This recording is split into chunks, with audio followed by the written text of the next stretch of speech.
At one point in my career, I was a young president of a publicly held restaurant company. I was in a fairly contentious board meeting, and the directors, who were also major shareholders of the company, needed to increase their value of their stock for the quarter by reporting higher earnings.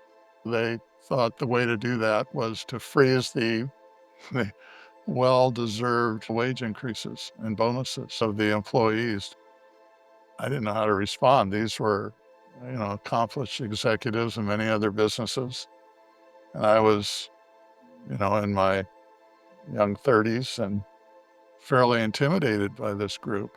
Satisfying a short-term need of the shareholders by leveraging that on the shoulders of the employees, I knew was not right.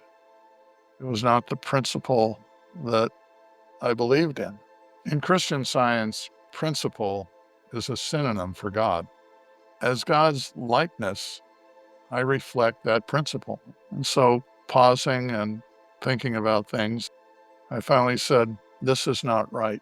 There's no way we can do this and expect to have good long-term results. And I said, I just can't go along with that decision. If that's what you want to do, you're going to have to do it without me. They asked me to step out of the room, and I did. And during that time, I really was deep in prayer.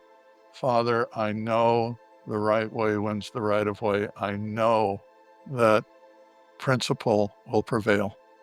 About 20 minutes later, I was called back in, and they said, we're going to retract our request. It was wonderful. That quarter, we had the highest sales ever, the highest profits ever. We can never be afraid to stand on principle and turn to that guiding principle whenever there's a need. That law, that rule, informed the rest of my career, my entire life.